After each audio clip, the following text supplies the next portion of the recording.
Buenas noches, les saluda Luis Alonso. Hoy es 11 de marzo y esto es El Pulso. Comenzamos.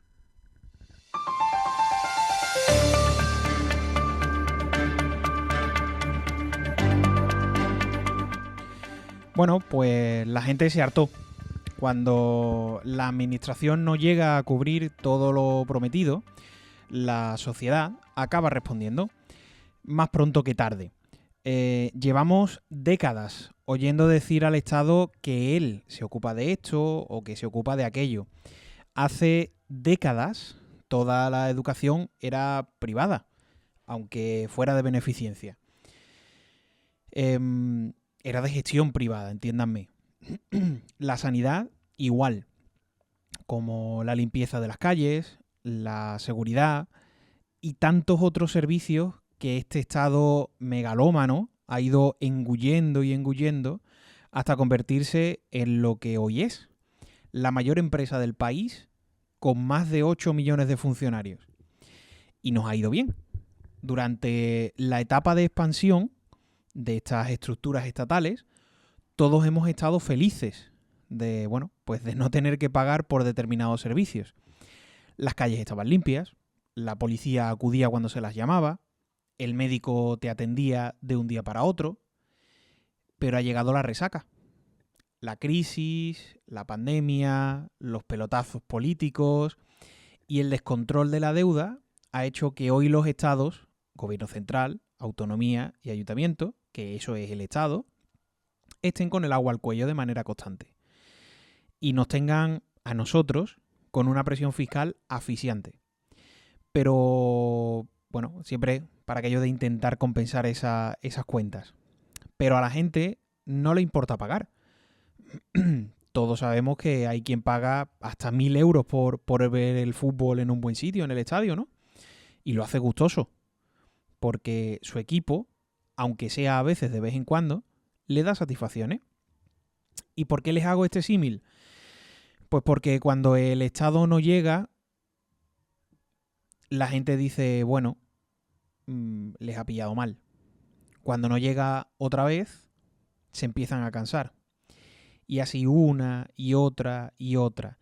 Pero cuando tardas semanas en que te vea el médico de atención primaria, y ya no hablamos de un especialista o de que te hagan unas pruebas, cuando llamas al ayuntamiento y cuesta que te respondan, cuando las calles están sucias, gobierne quien gobierne, cuando se caen árboles cada vez que hace algo más de viento, cuando si sacan un subsidio siempre tiene trampa, cuando ves que todo se degrada, que viene una pandemia y la solución es que nosotros no nos movamos, se muere la gente mientras ellos se tiran piedras unos a otros y llega una erupción volcánica y el Estado no sabe cómo reaccionar, o una inundación, y no sabemos ni quién, ni cuándo, ni qué mandar, ni cómo mandar un aviso de emergencia.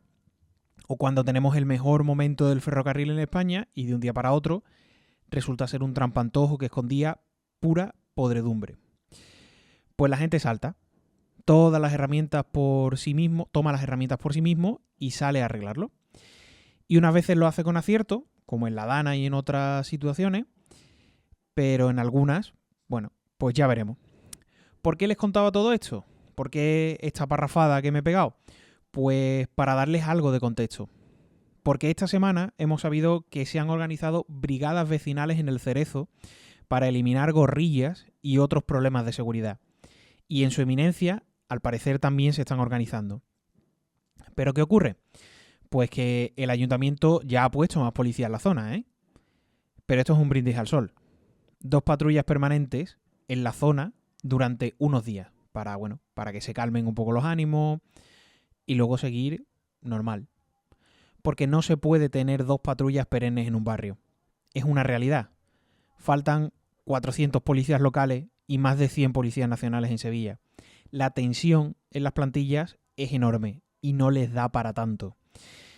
Tanto es así que el sindicato Jupol de la Policía Nacional ya ha advertido que ellos no están para las funciones que se les ha asignado en el Plan Especial de Semana Santa.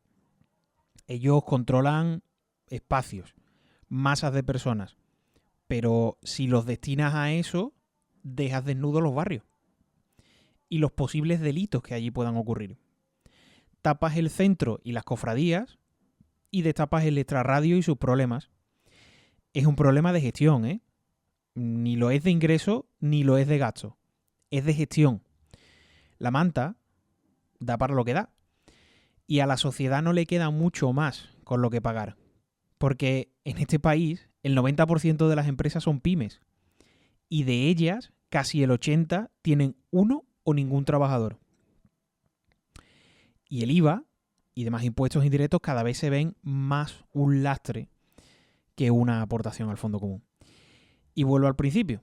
Nos encontramos con un Estado cuya manta podríamos decir que es del tamaño de una cunita, cuando el cuerpo ya se hace trenzas en ciertas zonas púdicas. Cuando quiere taparse la cabeza, se le ven los pies y las rodillas. Y cuando quiere taparse los pies, le vemos hasta el ombligo. No hay tanto pan para tanto político. Y por otro lado, la semana pasada les hablaba de cómo ha ido creciendo la figura de Juanma Moreno en los últimos años.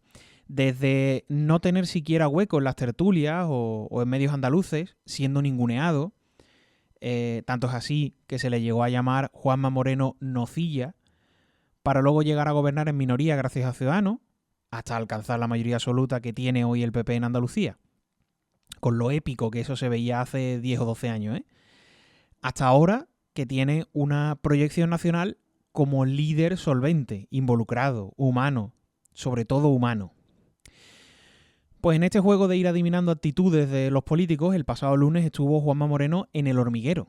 Lo entrevistó Pablo Motos, en el que es, por datos, el programa más visto de la televisión nacional. Más de 3 millones de españoles lo ven cada día este espacio y suelen tener el minuto de oro de la televisión día tras día. Pues no contento con ello, vimos un Juanma Moreno cercano, amable, risueño y hasta imitador que se lanzó a imitar a Aznar y a Rajoy. Me acerco, presidente, y me hace: yo que cojas mañana, yo la semana, yo sé, y nos cuento las que no sé. Por eso veo. Le da media vuelta y se va. Y yo me quedo: ¿qué me ha dicho? ¿Qué me ha dicho? No encuentro ningún espacio donde encontrar para poder proyectar. Y entonces él me dijo, dice, mira, eso se arregla muy fácil. Dice, lee otros periódicos. Digo, ¿qué otros periódicos? Dice, El Marca es muy interesante como las mañanas. Y él me dijo, a veces, como él habla, a veces no hay que leer lo que no interesa. Y entonces, bueno, me dijo que dejara de leer. Yo sigo creyendo que el presidente de la Junta de Andalucía sabe que el piñazo que se puede pegar a nivel nacional es grande. Pero este sabe de sobra moverse en Génova y en Moncloa, ¿eh? Años estuvo siendo hombre para todo con Aznar y luego secretario de Estado con Rajoy. Como bien recordaron llegando a presidir una sesión de las Naciones Unidas como representante de España. Ha pulido los idiomas en este tiempo, aunque sí que es cierto que sigue saliéndole ese pequeño complejito de esconder el acento de vez en cuando. Ahora, como vicepresidente del Comité Europeo de Regiones, está trabajando en las relaciones internacionales. Digamos que se está moviendo para hacerse currículum. ¿Está mirando a la Moncloa? No. Al menos no de frente. Pero sabe que a Feijóo le queda el tiempo contado. Sabe que es un líder flojito y que la política precisa de líderes fuertes y carismáticos. El gallego, bueno, pues tiene talante, pero es un político desfasado, a la antigua, que hubiese hecho muy buena carrera hace 15 o 20 años. Hoy hay que ser humano, cercano, tocable, cariñoso. Políticos de los que te parecen que es el vecino de al lado. Y Feijóo parece más bien el profe de matemáticas de tus hijos. Ese triste al que cuesta sacarle una sonrisa. El tiempo dirá si me equivoco o si veo a través del tiempo. Pero cada vez se me hace más evidente que cuando la gente se canse de confrontación, no querrán ni Sánchez, ni Puente, ni Ayuso, ni Abascales. Querrán gente como Juan Lobato y Juanma Moreno. Si acierto y se cruzan conmigo, invítenme a un refresquito. Son las 10:10, tomemos el pulso a la actualidad.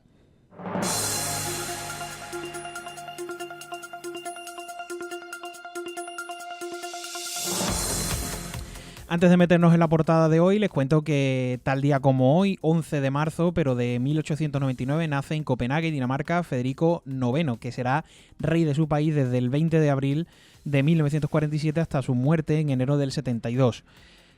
Será rey, por tanto, durante la Segunda Guerra Mundial y mantendrá una firme oposición a la ocupación de Dinamarca por el Tercer Reich. También tal día como hoy, pero de 1514, fallece en Roma Bramante, arquitecto italiano, artífice de la arquitectura clásica del apogeo del Renacimiento. Tal vez su obra más conocida sea su magnífico diseño de la Basílica de San Pedro. Y además tal día como hoy, pero en 1955, fallece en Londres, Reino Unido, Alexander Fleming, descubridor de la proteína antimicrobiana llamada lizocina y del antibiótico penicilina, obtenido a partir del hongo Penicillium notatum. Por su descubrimiento, Fleming fue galardonado con el Premio Nobel de Fisiología y Medicina en 1945. El guiño histórico de hoy, hablamos que en 2003, tal día como hoy, pero en 2003 comienza su andadura en La Haya, Holanda, el Tribunal Penal Internacional, fruto de una idea originaria de 1948, cuando la Asamblea General de la ONU aprobó la Convención para la Prevención y Castigo del Crimen de Genocidio. Además, hoy felicitamos a los Antimo, Fabio, Anastasio, Susana, Esteban, Longino, Demetrio, Ático, Tadeo, Florencio, Evelio, Poncio, Pons, Tiziano, Iluminado, Cirilo, Eleuterio, Mariano, Dorotea, Eliseo, Justino, Walterio, Bertila, Mayolo y Berta. Y por último recordar que hoy ha sido el Día Mundial del Riñón. Les cuento en portada, pues el llamado caso Supercopa, que da un nuevo giro judicial. La jueza que investiga la presunta trama de amaños vinculada al expresidente de la Real Federación Española de Fútbol ha imputado al exsecretario general de Deportes de la Junta de Andalucía, José María Arrabal, y al actual gerente del Estadio de la Cartuja, Daniel Oviedo, por presunto beneficio ilícito en contratos de obras para reformar el estadio sevillano. Las obras valoradas en más de 3 millones de euros estaban destinadas a adecuar el estadio para grandes eventos como la Eurocopa y los partidos de la Copa del Rey. Según la investigación de la Guardia Civil, se habría adjudicado de forma irregular a la empresa constructora Gruconsa, con indicios de falsificación de ofertas y posibles comisiones ilegales. Además, la jueza ha autorizado la incautación de dispositivos electrónicos y datos bancarios de los investigados para profundizar en el origen de sus compras de inmuebles tras las adjudicaciones. El caso ya ha encendido el debate político en Andalucía, con partidos reclamando responsabilidades y explicaciones sobre la gestión de los contratos públicos relacionados con el estadio. En el ámbito local les cuento que la Policía Nacional ha desplegado un amplio dispositivo en la barriada del Cerezo, en el distrito del Macarena de Sevilla, tras las patrullas vecinales organizadas en las últimas semanas para protestar contra la presencia de aparcacoches ilegales. El operativo denominado Brezo 2 se desarrolló este martes y contó con agentes de varias unidades policiales. Durante la intervención se identificó a un centenar de personas y se detuvo a 3 individuos que tenían requisitorias policiales o judiciales pendientes. Además, se levantaron actas por consumo o tenencia de drogas y se intervino 2 armas blancas. Según la Policía Nacional, este dispositivo forma parte de los controles periódicos que se realizan en la zona, donde en los últimos meses se ha llevado a cabo al menos 6 operaciones similares para reforzar la seguridad. Por otro lado, el Ayuntamiento de Sevilla estudia introducir nuevas restricciones en la circulación de los coches de caballo en la ciudad. El consistorio ha abierto una consulta pública para modificar la ordenanza que regula este servicio turístico con el objetivo de mejorar la movilidad urbana, reforzar el bienestar animal y actualizar el régimen de inspección y sanciones. Actualmente en la capital hispalense existen unas 97 licencias activas de coches de caballo. Entre las posibles medidas que se analizan está limitar la circulación en las horas puntas para evitar problemas de tráfico en el centro de la ciudad. La iniciativa no ha sido bien recibida en el sector. La Asociación de Coches de Caballo ha anunciado que presentará alegaciones durante el periodo de consulta pública. Los cocheros consideran que las restricciones horarias son injustificadas y aseguran que su actividad no genera colapsos de tráfico, ya que el número de carruajes es reducido. Además, defienden que cuidan a los animales porque son su medio de vida y lamentan no haber sido consultados previamente por el ayuntamiento. El proceso de participación ciudadana estará abierto durante 15 días y permitirá a ciudadanos y colectivos presentar propuestas antes de que el ayuntamiento redacte la nueva ordenanza definitiva. ¿Qué más les cuento? Pues que el precio de la expropiación de la histórica Casa Mayen sigue aumentando en Sevilla. La Gerencia de Urbanismo deberá abonar al Estado casi 50.000 euros en intereses de demora por el retraso en el pago del justiprecio del inmueble.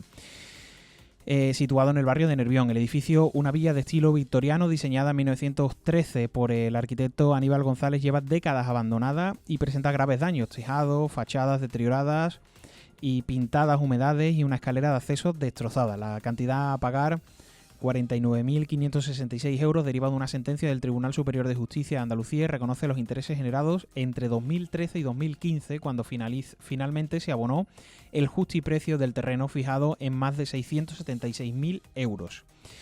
Por otro lado, el Betis da un paso más hacia la construcción del nuevo Benito Villamarín. El Consejo de Administración del club ha adjudicado a la constructora Acciona la primera fase de las obras del estadio.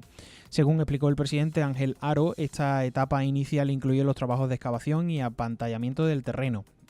Las primeras máquinas podrían empezar a trabajar en la explanada en un plazo aproximado de 2 semanas. El proyecto contempla además un modelo de ejecución por fase, con varias empresas colaborando en la obra, con el objetivo de ajustar los costes sin renunciar a la calidad prevista. El nuevo Benito Villamarín tiene como objetivo estar terminado para el inicio de la temporada 28-29, tras unos 3 años de obra.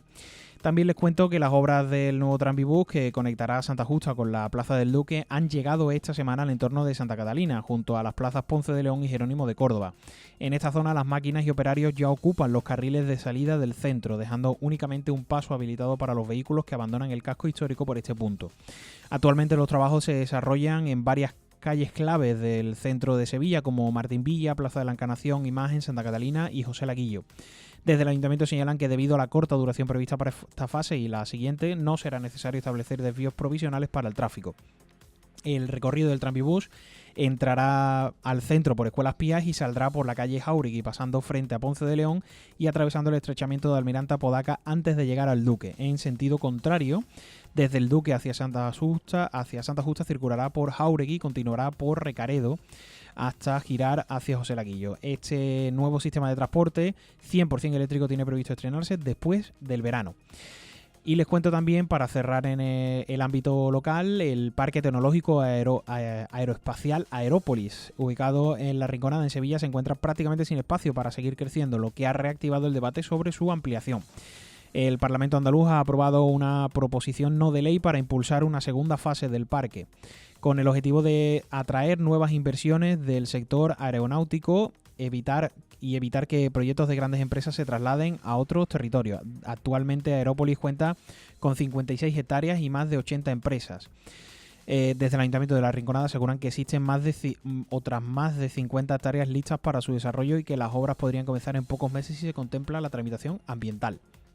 En el ámbito regional les cuento que la Junta de Andalucía convocará a lo largo de 2026 todas las plazas incluidas en su oferta de empleo público de 2025 para la Administración General, que suma un total de 3.422 puestos. De ellas, unas 2.568 serán de acceso libre, lo que representa alrededor del 75%, mientras que 856 se reservan para promoción interna. La oferta incluye 1.578 plazas de personal funcionario y 1.844 de personal laboral, con objetivo de reforzar servicios esenciales como la docencia, los servicios sociales y el ámbito sanitario. Además, se reservan 343 plazas para personas con discapacidad dentro de las políticas de inclusión en el empleo público. La convocatoria se publicarán de forma progresiva durante 2026 y podrían incluir también plazas pendientes de ofertas de empleo de años anteriores. En el ámbito regional también les cuento que la Junta de Andalucía mantiene en obra cerca de 1.000 kilómetros de carreteras autonómicas para reparar los daños provocados por el reciente tren de borrascas. Los trabajos de emergencia ya en marcha suman una inversión de 238 millones de euros dentro del plan Andalucía Actúa. Según ha explicado la consejera de Fomento, Rocío Díaz, hasta ahora se han iniciado 45 actuaciones urgentes tras registrarse casi 1.000 incidencias en la red viaria, principalmente desprendimientos, deslizamientos de taludes y daños en calzadas y drenajes. Les cuento también sobre el asesinato en Isla Mayor, que la justicia ha condenado a 6 años de internamiento en régimen cerrado al menor de 15 años que asesinó a puñaladas a Daniel Márquez en Isla Mayor en julio de 2025. Se trata de la pena máxima que permite la ley del menor para este tipo de delitos. El juez fija también una indemnización de 310.000 euros para los padres y el hermano de la víctima por los daños morales causados. Y cerramos el ámbito regional hablándole de la Diputación de Sevilla, que ha activado ya el plan de control contra el mosquito transmisor del virus del Nilo Occidental en los municipios con mayor riesgo de la provincia.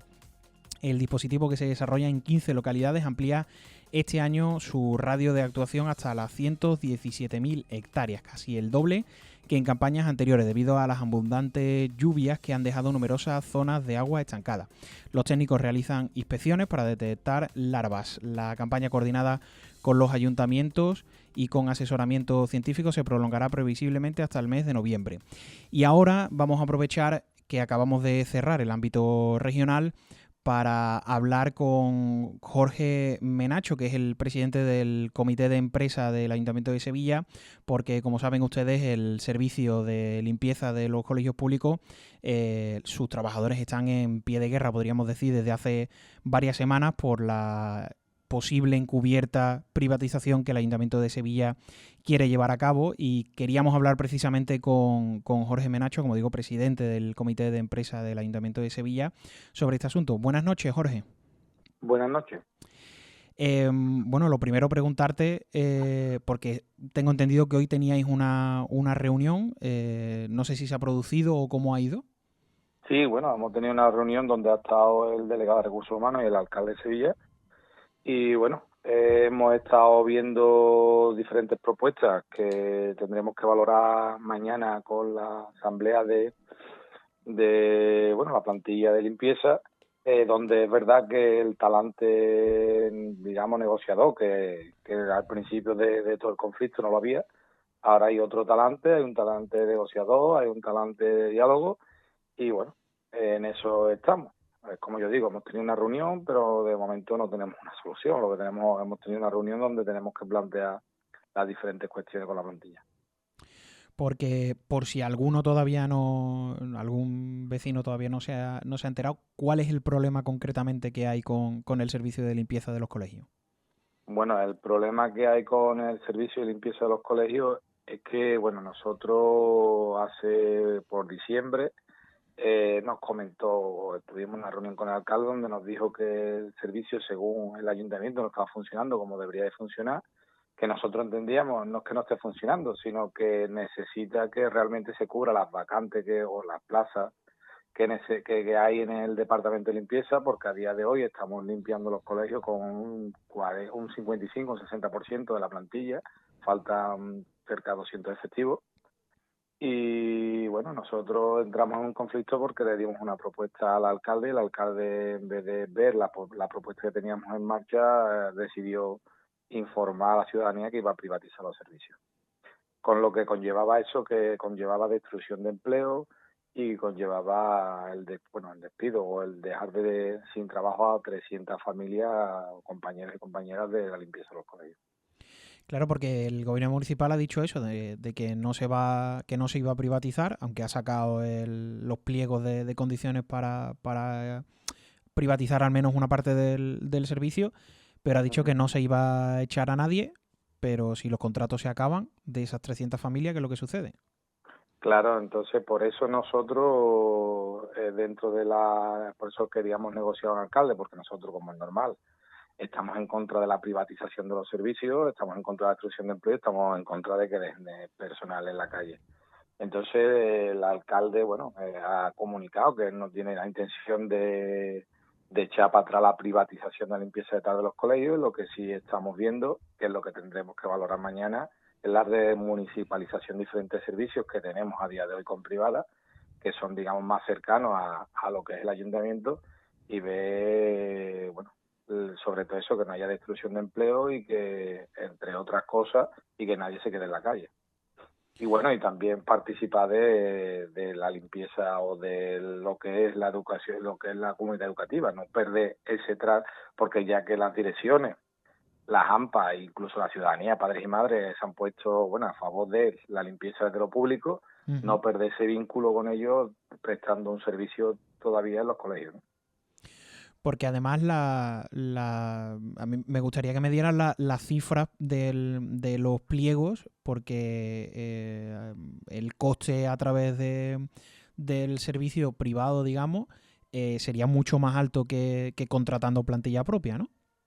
Sí, la plantilla propia ya está presupuestada, no sería un coste adicional a lo que es la ciudadanía, porque ya está presupuestado y es lo que está y lo que ha estado desde hace 42 años, eso es lo que viene en los presupuestos, Ujú. y ahora lo que el ayuntamiento ha tenido que ingresar o ha tenido que poner a disposición y modificar lo de los presupuestos, que le va a costar a la ciudadanía algo más, son 25 millones de euros en 2 años.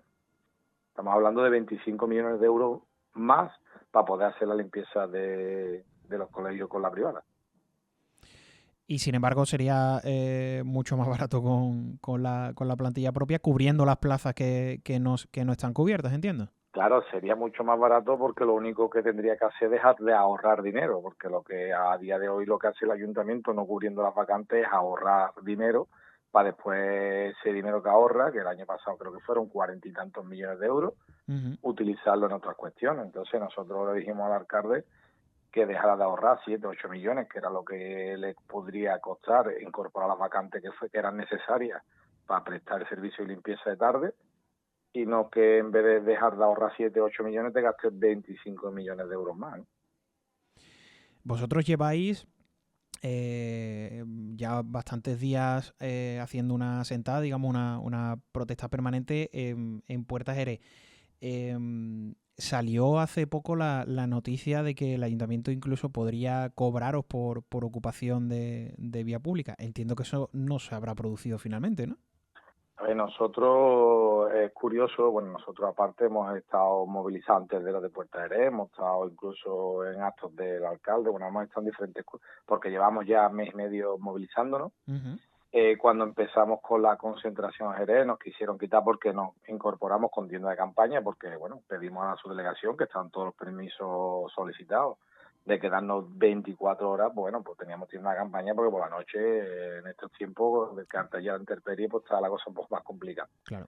Pero vino la policía local, que el primer día nos intentó quitar las tiendas, dijimos que no. La segunda ya sí nos vino con un requerimiento, y además de un requerimiento penal, que podría incluso tener, bueno, podría tener parte de cárcel, ¿no?, de si no quitábamos las tiendas, y decidimos, allí hicimos una pequeña asamblea, hicimos de quitar las tiendas, pero seguimos concentrados con nuestras sillas, nuestras mesas de la recogida de firmas, y allí hemos estado. Después sí es verdad que después la gerencia nos manda también un comunicado diciendo que nos va a cobrar, o nos va a cobrar por ocupar el espacio, no sé si eran 85 euros mínimo por día según el espacio ocupado, pero a día de hoy, bueno, no nos ha llegado nada ni entendemos que nos vaya a llegar, porque vamos, eso la verdad que no tenía ni pie ni cabeza, y nosotros hemos mantenido la acampada. Nosotros le llamamos acampada porque empezamos con una acampada hasta lo que le habíamos pedido a la subdelegación de gobierno, que era hasta el 11 de marzo, porque nosotros hemos tenido una reunión con el alcalde, donde se le ha dejado claro que hasta que no tengamos firmado un acuerdo pasado por Junta de Gobierno, pasado por, bueno, registrado en la Junta, un acuerdo firmado por las dos partes, vamos a seguir con las movilizaciones. Nosotros mañana estaremos en las puertas del Parlamento, tendremos una asamblea con el colectivo afectado, el viernes tenemos una caravana de coches por Sevilla, la semana que viene vamos al Congreso de Madrid. Bueno, tenemos diferentes cuestiones que ya estaban programadas y no las vamos a dejar si no firmamos algo, un acuerdo, pero un acuerdo no como ha pasado con el acuerdo que tenemos a día de hoy.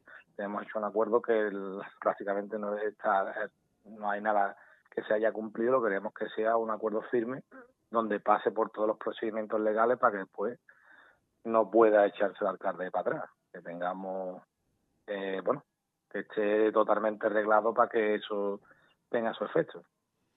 ¿Y qué tiene que haber en ese acuerdo para que sea firmado? Bueno, el acuerdo primero tiene que pasar por la plantilla, ¿vale? Por eso tenemos mañana una asamblea donde expondremos las diferentes propuestas que hemos hecho nosotros y que nos ha hecho el alcalde. Pero bueno, son líneas muy claras, como no a la destrucción de empleo, no a la pérdida de trabajo de los compañeros y compañeras, no desvincularnos de los colegios públicos, y recuperar espacios que tenemos a día de privatizados. Por ahí va a ir más o menos. Tampoco no puedo, sí, no, te no entiendo, que no quiera, te entiendo. sino que no puedo, porque si expongo y mañana estaría faltándole a la plantilla, porque estoy explicando o dando información que es quien realmente lo tiene que tenerla de primera mano, y los primeros son la plantilla afectada, ¿no?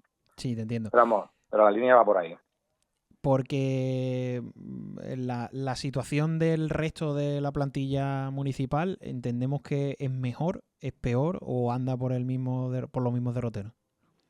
A ver, hay de todo, ¿no? Es verdad que hay diferentes áreas que con el tema de, bueno, tuvimos una estabilización y incorporamos personas más, ha mejorado algo, pero hay muchas áreas que falta mucha plantilla. Somos una plantilla de 5.500, se supone que deberíamos de ser 5.500 y a día de hoy hay casi 1.400 vacantes. Estamos hablando que faltan 1.400 personas para poder prestar servicio público a la ciudadanía. Entre ellas hay policía, bomberos, gente de servicios sociales, gente de parques y jardines, pero la mayoría están concentradas en la limpieza de tarde y en servicios sociales, que también estamos viendo que tendremos que centrarnos a darle una solución a los servicios sociales también. Hay que incorporar gente, además eso es unas competencias que son propias del ayuntamiento y ahí sí que hay que ir incorporando personal porque eso no puede estar como está a día de hoy. Precisamente el sábado cuando estuve en la acampada saludando a varios de tus compañeros, me comentaron esto de los servicios sociales, de que se encuentran pues en un rompanfila curioso y que es uno de las cosas que más os preocupan, aparte de la limpieza de los colegios. ¿Cuál es la situación ahora mismo de los servicios sociales? Bueno, es verdad que tuvimos una reunión no hace mucho con la Dirección de Servicios Sociales, donde vamos a trabajar por una nueva RPT, donde incorporemos diferentes colectivos, ¿no? Educadores, trabajadores sociales, que a día de hoy no hay en algunos centros que debería de estar. Pero bueno, tiene que pasar el filtro de recursos humanos, pero nosotros, claro, estamos ahora mismo en una tesitura de que incluso los mismos compañeros y compañeras de servicios sociales que están agotados porque no hay personal y la ciudad de Sevilla necesita tener un personal suficiente en servicios sociales y bueno, ahí también se está planteando de que como no se solucione, que tendremos que aprovechar la coyuntura que tenemos a día de hoy para intentar también solucionar eso. Se estaban planteando incluso de hacer huelgas o hacer otro tipo de movilizaciones y concentraciones, pero más específicos a los servicios sociales. Es verdad que se están dando pasos para intentar solucionarlo, pero va a un ritmo muy, muy, muy lento. Otra de las cosas que me comentaron es que hay una parte de los sindicatos que no ha sido tan crítica o que al menos no ha tenido intención de apretar tanto al ayuntamiento. Los que estáis en esta sentada, en esta acampada de Puerta Jerez, ¿qué sindicato sois? A ver, yo te comento, no es que haya un sindicato ni otro, esto al final lo lideró el comité de empresa con las sesiones sindicales, siempre hay discrepancia entre alguna sesión sindical. Ayer estuvimos reunidos todas las sesiones sindicales y yo como presidente del comité de empresa y hemos ido todas a una. Cuando se habla de empleo, cuando se habla que hay sindicatos que entienden que igual se tienen que hacer las cosas de otra manera, pero no es que se desvinculen directamente de aquí lo bueno que hay es que hemos tenido una unidad sindical, que ha estado el comité de empresa presente constantemente, y eso es lo que realmente nos ha llevado a que podamos hacer todo lo que estamos haciendo y que tenga el eco que está teniendo, porque es verdad que hemos ido de la mano. Pues nada, Jorge, muchísimas gracias por atendernos a estas horas de la noche. Espero que mañana nos enteremos bien de los acuerdos que se puedan llegar y que se solucione todo esto lo antes posible. Pues nada, muchísimas gracias por haceros eco de la situación de la plantilla y por darnos la oportunidad de hacer visible a la ciudadanía la problemática que estamos sufriendo. Para eso estamos. Muchísimas gracias, Jorge. Buenas noches. Buenas noches y gracias a ustedes. Bueno, y ahora vamos a seguir brevemente con el noticiero antes de que lleguemos a los deportes. Vamos a hablar precisamente del ámbito nacional, en este caso. Hablamos de que España no participará por el momento en la operación militar anunciada por Francia para garantizar la navegación en el estrecho de Ormuz.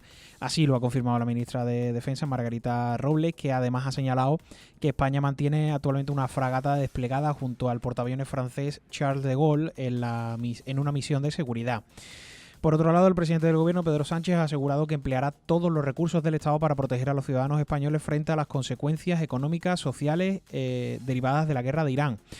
Por un lado, hará una ronda de consultas con todos los grupos parlamentarios y por otro lado con los agentes sociales para analizar las respuestas necesarias ante la actual situación internacional. Y en internacional, precisamente, les cuento que la guerra en Oriente Medio continúa intensificándose en estas últimas horas. Irán lanzó una nueva oleada de misiles contra Israel y también contra bases militares estadounidenses en Irak, según informó la Guardia Revolucionaria iraní. Las autoridades israelíes confirmaron que detectaron los lanzamientos y activaron sus sistemas de defensa para interceptarlos. El conflicto comenzó tras la ofensiva conjunta, como saben, de Estados Unidos e Israel. En el estrecho de Ormuz, como comentábamos, se ha convertido en el centro de esta nueva crisis internacional tras varios ataques a buques y las amenazas de Irán de bloquear este paso clave para el comercio internacional. Tanto así que ha llegado a advertir que no permitirán que ni un litro de petróleo cruce el estrecho en beneficio de Estados Unidos, Israel o sus aliados. En las últimas horas, 3 embarcaciones han sido alcanzadas por proyectiles en la zona, según ha informado la Agencia Británica de Seguridad Marítima. El estrecho es una de las rutas marítimas más importantes del planeta. Por sus aguas circula cerca del 20% del petróleo mundial y grandes cantidades de gas natural. Y ahora sí, como siempre, a esta hora vamos con los deportes.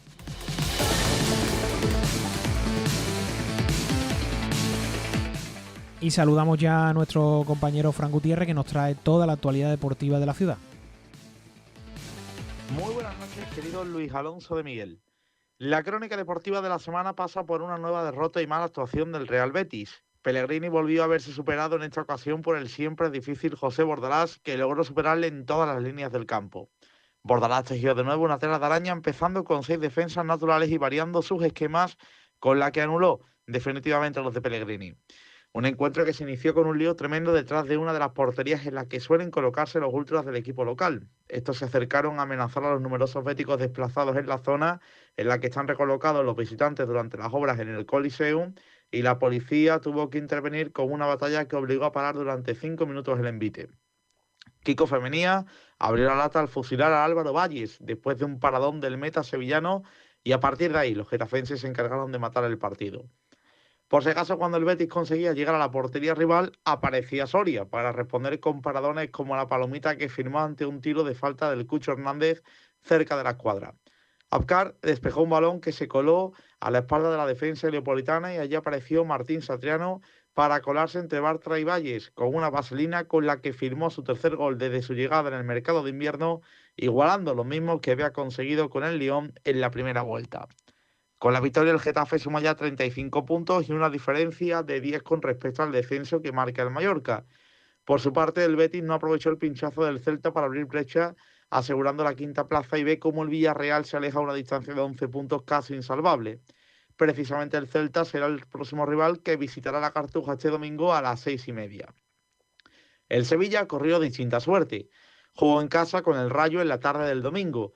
El plan del equipo de Matías Almeida funcionó durante buena parte del primer tiempo, sin demasiados alardes, pero con orden y paciencia. Un centro medido de Azpilicueta cayó con música en el área y allí apareció Acur Adams. El delantero ganó la posición y cabeceó a la red para desatar la celebración en el Pizjuán. Nada más arrancar la segunda parte, el balón cayó en la frontal y el lateral uruguayo Pacho Espino no se lo pensó. 1-1 y ahora toca visitar tras el empate el Camp Nou.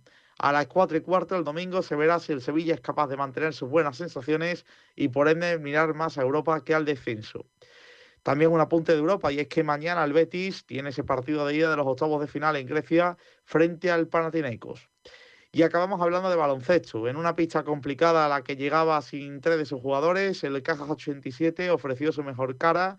la de equipo serio, efectivo, para sacar adelante de forma solvente el encuentro ante la Cultural y Deportiva Leonesa por un contundente 74-97, fraguado desde el acierto exterior a partir del segundo cuarto.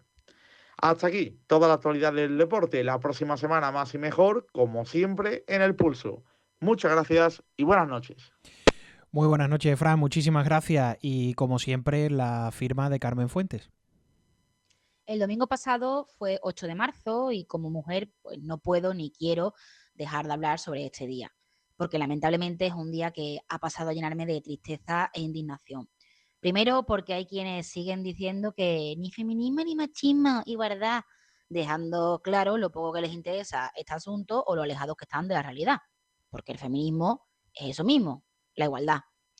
Quizá el término lleva confusión, no digo que no, pero lo que no se puede decir sin que te entren a por el cuerpo es que a día de hoy hay igualdad y que ¿qué más quieren? Ay, Manolo, cómo se nota que no lo sufre ni lo ha sufrido nunca. Te voy a decir qué queremos. Queremos que la carga mental de la casa no recaiga en nosotras. Sí, sí, que tú también pones lavadora, tiendes, friega, que mínimo, ¿no? O también vas a decir que la ayudas, como si fuera tarea solo de ella. Pero, ¿quién sabe qué día se cambian las sábanas? ¿A quién le preguntas cuando no encuentras el abrigo de paño de los domingos? ¿Quién está en el chat de la clase de los niños? ¿Quién conoce a sus profesores? ¿Quién sabe cuándo tienen examen? ¿Quién hace el menú semanal? Porque tú coges lo tuyo, preparas tu maleta y ella la suya. Pero, ¿quién coge lo que es de los dos? ¿Quién se acuerda de llevarse el protector solar a la playa y la pasta de dientes a los viajes? Evidentemente no vamos a generalizar, pero partimos de la base que quien hace las cosas bien no se ofende, porque no se da por aludido. Si te das por aludido y te pica, mírate bien a ver si va a ser que lo que estás viendo es tu reflejo. Pero, ¿qué más queremos? Te lo digo. Queremos que dejen de asesinarnos, queremos que no nos intimiden por la calle, que no nos toquen sin nuestro consentimiento, que entendáis que un no es un no sin necesidad de deciros que tenemos pareja o que somos lesbianas. Queremos una conciliación familiar que no nos obligue a ser nosotras las que dejamos de lado nuestra carrera profesional para cuidar. Porque los datos nos dicen que la jornada reducida de las mujeres triplican a la de los hombres. ¿Y sabéis por qué? Porque normalmente se reduce la jornada de quien cobra menos. Y adivina, también somos nosotras.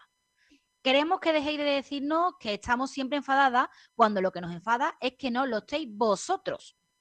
Pero me da rabia tener hasta que llegar a entenderos. Porque sí, los habéis visto reforzados con el discurso del actual feminismo. Ese del que se han apropiado algunos partidos y algunas ideas, ese que se cree con el derecho de repartir carné feminista de quién sí y quién no lo es. Ese feminismo excluyente. Sí, que excluye a los hombres, con generalizaciones hirientes y que apartan en lugar de unir a la lucha. Ese feminismo que señala a otras mujeres diciéndole que no son feministas porque no son de su cuerda ideológica, pero que abraza a otras religiones, por ejemplo, que someten, aíslan y pisotean a las mujeres, no dejándoles ni siquiera mostrar su rostro. Ojalá este movimiento llegue a ser transversal, sirva para unir a todas las mujeres sin importar su clase, ideología, raza o religión. Ojalá deje de criminalizarse a los hombres y consiga hacerlo sus aliados. Ojalá algún día se deje de usar este movimiento como una pancarta política y ojalá algún día no haya nada que celebrar. Y ahora, como cada noche, como cada miércoles, perdón, nos acordamos de nuestro patrocinador, Impresiona. Cuando una marca está hecha, está bien hecha, se nota. Y cuando quiere destacar, confía en Impresiona. Impresión profesional, rotulación, cartelería, merchandising y soluciones personalizadas creadas a medida para dar forma a ideas que marcan la diferencia. Cuéntales tu proyecto y lo transformarán en una imagen que comunica. Impresiona, creatividad aplicada y excelencia en cada detalle. Están en Plaza del Juncal número 7 en el 684-001-065. Impresiona, donde tus ideas se convierten en valor. Y ahora pues les cuento una cosa sobre este día, porque se habrán dado cuenta ustedes que en el guiño histórico de hoy no nos hemos acordado de una cosa que sucedió. Porque hace 22 años fue un día que ha quedado marcado en la historia de España para siempre. De Madrid y de algún modo de toda España. Allí se sufrió un duro golpe de eso que tuvo ecos enormes en todos. El 11 de marzo de 2004 es de esos días que todos recordamos y que casi todos tendremos en la memoria mucho tiempo. Tenemos que ponernos un poco en el contexto. España venía sufriendo décadas de atentados. En su día, el Grapo y sobre todo ETA asolaron toda la península. Pero en esos días corría por las calles un nuevo temor. Hacía meses que Aznar se había alineado con Estados Unidos y Reino Unido, con Bush y Blair, para la guerra de Irak. Y eso nos colocó en el punto de mira de los yihadistas. Pero como suele pasar, no estábamos preparados para lo que se nos venía encima. Durante meses, una serie de, no quiero decir hombres, porque no lo eran, de individuos, de seres, se habían ido preparando y aprovisionando para cometer el mayor atentado terrorista de la historia. Como digo, es de esos días que todos recordamos por algo. Yo por aquel entonces debía tener 11 o 12 años. Yo creo que no había cumplido todavía los 12. Pero ya tenía cierta inquietud por los medios y por la información. Leía el periódico gratuito cada día, guardaba las portadas importantes, como aquella de José Couso y John Sistiaga en el hospital, en la camilla del hospital, mientras se le iba la vida. Y aquel día estaba en casa. No recuerdo por qué, pero recuerdo levantarme y poner la tele. Y solo veía calles vacías, gente parapetada en las esquinas, policías pidiendo a la gente que se escondiera, que se quitara de en medio. ¿Qué había pasado? Pues que siendo las 7:37 de la mañana, cuando un tren que partía de Alcalá de Henares hacia Madrid sufrió una primera explosión. Minutos después, 3 trenes más, en Atocha, El Pozo y Santa Eugenia. Estallaron casi simultáneamente. En total, 14 mochilas cargadas de explosivos que habían sido colocadas en los vagones. 10 de ellas detonaron. Monse, oye, estoy en Atocha, ha habido una bomba en el tren y hemos tenido...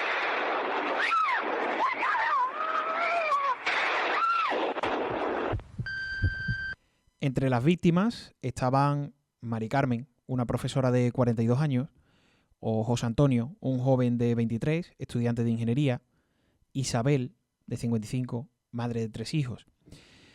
En cuestión de 15 minutos, la vida de estas personas y de cientos más se truncó. El sonido de las explosiones dejó paso al caos absoluto. Vagones destrozados, cristales rotos, humo, gritos de ayuda. Familias destrozadas, aunque aún muchas no lo supieran, empezaban a ver la tele y en la radio la noticia y se preocupaban y trataban de contactar. La gente se preocupa y llama. La gente llamaba a la gente del tren y sonaban los móviles y los móviles eran sin respuesta. Hay gente que está llamando a gente que no puede coger el teléfono porque ya no está. Y ese sonido no se te olvida. Los servicios de emergencia llegaron inmediatamente. Bomberos, policías, sanitarios, todos trabajando contra el reloj para rescatar a los atrapados entre los escombros. Se contabilizaron 191 fallecidos y más de 2.000 heridos. Padres que nunca volverían a abrazar a sus hijos. Hijos que perdieron a sus madres y hermanos. Y arrancó el tren y explosionó. Explosiones, 3 o 4 mínimo. Que en Madrid, en un sitio como Madrid, saltasen bolsas de cadáveres. Te está trasladando, Dios mío, lo que acabamos de vivir. En medio de ese dolor surgieron historias de heroísmo, como la de Carlos Torres, un joven de 19 años que ayudó a sacar personas atrapadas. Porque cuando nos atacan, siempre hemos sabido responder. Una ola de solidaridad llenó las calles. Las mochilas explosivas contenían dinamita y metralla, diseñadas para causar el mayor daño posible. El ataque había sido meticulosamente planeado y elegido justo en la hora punta para golpear el mayor número de personas posible. Las víctimas no eran números. Cada una tenía una historia, un rostro, un sueño. José Luis, técnico de sonido de 33 años, iba a grabar un concierto esa noche. Ana Belén, madre de 2 hijos, planeaba salir a cenar con su familia después del trabajo. O Antonio, jubilado de 68 años, solo iba a ver a sus nietos. Cada vida arrancada dejó un vacío imposible de rellenar. Tras los atentados, España se volcó en el dolor y la solidaridad. Ciudadanos anónimos ayudaron a rescatar heridos, donaron sangre y cientos se acercaron a hospitales y estaciones para ofrecer su apoyo. 11 millones de españoles acudieron a las manifestaciones que se convocaron en todas las capitales de provincia. El 11M nos enseñó la fragilidad de la vida, la importancia de la solidaridad. Nos recuerda que cada acto de violencia deja un dolor que trasciende fronteras y que la memoria de las víctimas es un compromiso que nunca puede olvidarse. 191 vidas perdidas, más de 2.000 heridos, miles de historias truncadas, pero también miles de gestos de humanidad y valentía. Hoy, 11 de marzo, recordamos a cada persona que aquel día salió de su casa y no volvió, a todas aquellas familias que perdieron a alguien y a todos aquellos cuyos sueños se rompieron. Hoy, más que nunca, no olviden, sean felices y amen bonito. Buenas noches.